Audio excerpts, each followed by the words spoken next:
Hello everyone, today I will tell you about the film The Iron Claw. Enjoy watching. Before watching, please don't forget to subscribe and leave a comment. I'm trying to develop this channel, and your support is the only thing I have.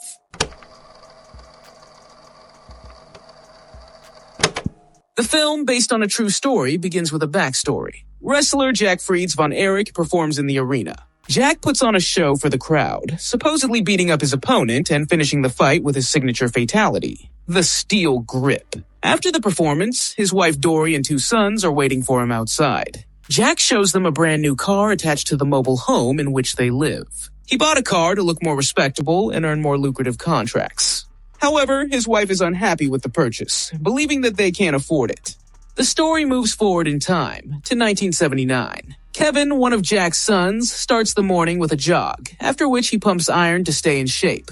Along the way, he remembers his fight for the title of Texas heavyweight champion in wrestling. Then he won with a spectacular jump from the ropes. At breakfast, the father turns to his youngest son Mike to talk about his future. Mike wants to make music, while his 3 older brothers are pursuing athletic careers. Kevin is a champion, David is preparing to make his debut in wrestling, and Kerry is preparing for the Olympics as a discus thrower. Later, Kevin asks his mother to stand up for her younger brother, but she refuses, believing that her husband will figure out how to raise his sons on his own.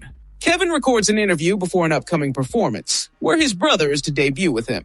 David's participation is kept secret, so he cannot come to the rescue when his older brother gets confused, unable to record an appeal to his opponent. However, on the evening of the performance, the athletes amicably discuss the plan for the fight, describing who will do what. In his debut fight, David helps his brother retain the championship belt. Afterwards, the brothers sign autographs for fans. Kevin meets Pam. At the meeting, he behaves inhibited and stupid, forcing the girl to initiate the first date. In a cafe, the guy tells that he is not actually the eldest child. His older brother died as a baby. This tragedy is supposedly connected with a family curse. The father changed his last name from his birth name to Erich, the maiden name of his mother, in whose family accidents constantly occurred. But Kevin himself does not believe in this superstition. Meanwhile, the father is informed that the International Wrestling Association wants to give his son a chance to get the world champion title. To do this, Kevin will have to fight the current champion, Harley Race. Moreover, the first fight will be a trial. Only after defeating his opponent, the guy will get a chance at the title confrontation. The athletes meet in the arena in a staged battle. Race wins at first, despite the fact that Kevin responds. The young wrestler even manages to put the experienced opponent on the canvas, but he gets up and throws the upstart over the ropes. Race jumps after him and throws him right onto the concrete floor. Unaccustomed to this level of realism, Kevin barely gets up while the referee counts to 10. He struggles back into the ring, where Race wants to throw him again. The guy breaks free and counters, almost putting his opponent on his back. Now the champion breaks free, throwing the referee out of the ring in the process. Race is disqualified for this, but he continues to allegedly beat Kevin. Then David intervenes in the process. Flying into the ring, he attacks the champion from behind, knocking him over the ropes. The brothers take the microphone and perform in front of the audience, earning popularity points due to trash talk. After the fight in the locker room, their father praises David for the show and reprimands Kevin, who was too slow to get up after the throw. When he leaves, the younger brother supports the upset athlete. Kerry, the 4th brother, is preparing for the Olympics. But it turns out that the government is ordering athletes to boycott the games in Moscow. Deprived of further prospects, the athlete returns home, where his relatives greet him with hugs and a friendly match of American football. During a family dinner, Pam meets Kevin's relatives. She learns that Mike plays in a band. They are supposed to perform tonight, but their parents forbid their underage son to go to the concert. Then the brothers, together with Pam, help him secretly escape and take him to the performance. While the others enjoy the music and drink, the girl cunningly lures Kevin into the car. Soon, their father invites Kerry to perform in the ring with his brothers. He agrees, and the 3 of them travel around the country on tour.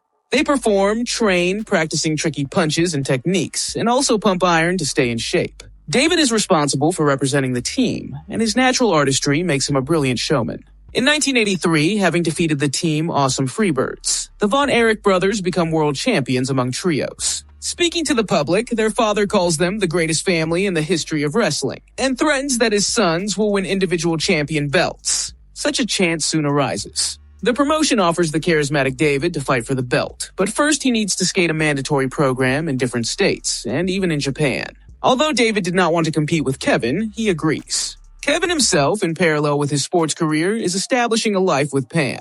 They move into a separate apartment and tie the knot. At the wedding, the newlywed husband catches David in the toilet. He vomits blood, but refuses to see a doctor. The brother apologizes for agreeing to fight for the championship belt, but Kevin says he holds no grudge against him and is the first in the family to tell him that Pam is pregnant. After the wedding, Kevin visits his father, where he learns terrible news. David died in Japan from a ruptured intestine. Reproaching himself for not convincing him to see a doctor in time, he finds a postcard from his brother. He writes that his autograph was taken, confusing him with Kevin.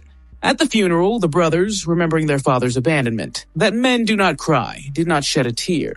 In the evening, the father reminds that despite the tragedy, the family has things to do. They need to win the World Heavyweight title. To decide which of the brothers, Kevin or Kerry, will go to the fight, the father tosses a coin. In the next scene, Kevin warms up on camera, watching his brother go out for a challenger fight. While the men are away, the mother watches the performances on TV. Kerry becomes the new World Heavyweight Champion. Having brought home the belt, he indifferently admires it, washing down his championship ambitions with beer. When Kevin enters, his brother says he's going for a ride on his favorite motorcycle and heads off to cut through the night highway with his headlight. In the next scene, Kevin wakes up in bed and, standing on crutches, goes to the kitchen. It becomes clear that he lost one of his legs in a motorcycle accident. At this time, Kevin, his wife, and their newborn son go to the passport office to change his last name from his grandmother's to his grandfather's. The curse may be nonsense, but the series of coincidences is too suspicious to risk. For lack of more suitable candidates, Kevin begins to train Michael. Soon he makes his debut in the real ring, but while performing a drop kick, he falls awkwardly, injuring his shoulder. During Mike's surgery, he has a complication, during which the guy falls into a coma. Kevin begins to think more and more about the mythical curse. When Mike comes out of the coma, the experience leaves its mark on him. He receives irreversible brain damage, which affects his mental activity and reaction. Despite all this, his family continues to pretend that everything will be fine. Some do better, some worse. Kevin's career is slowly slowing down. He is forced to perform with other wrestlers in a team, but spends more and more time outside the ring. Kerry tries on a prosthesis to return to the ring, but the first training is associated with pain. He cannot run. Every step on the canvas risks ending with a twisted prosthesis. Mike tries to return to playing the guitar, but after the coma, his hands do not obey well. Unable to come to terms with his current state and the melancholy in the eyes of his family when they look at him, the musician throws a pack of pills, drinks beer, and leaving a farewell note, leaves home at night. In the morning, the whole family goes looking for him, but finds only a lifeless body in the field. At the funeral of another brother, Kevin again did not shed a tear. He pours out his sadness in training, jogging between the ropes and persistently working out to maintain physical fitness. He spends more nights in the gym than in the apartment with his wife and son. He has a fight with the current champion, Ric Flair. The battles between them proceed in such a manner that it seems as if they are really beating each other.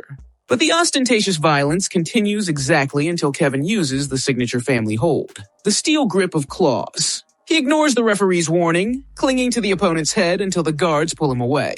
After the fight, which ended in disqualification, Flair with a bloody head and the championship belt still intact enters the locker room, offering to arrange a rematch. The athlete returns to his family, where he raises two sons, while simultaneously looking after his father's gym and his promotion, training new fighters. However, a few years later, his wife is pregnant again, and the apartment becomes too cramped for the growing family. Kevin receives an offer from competitors to sell the business. During a visit home, he discusses this with his father, but he categorically forbids it under the threat of a big quarrel. At Christmas, the family gathers under the roof of his father's house. In addition to Kevin's family, Kerry comes there. He performs in the ring. Having received a gun from Kerry for his collection as a gift, the man hides it in the closet instead of firing the required test shot. Soon after, Kerry calls Kevin in the middle of the night to tell him about her experiences. Against the background of everything that happened to their family, the departure of his wife and other problems, Kerry is thinking about committing suicide.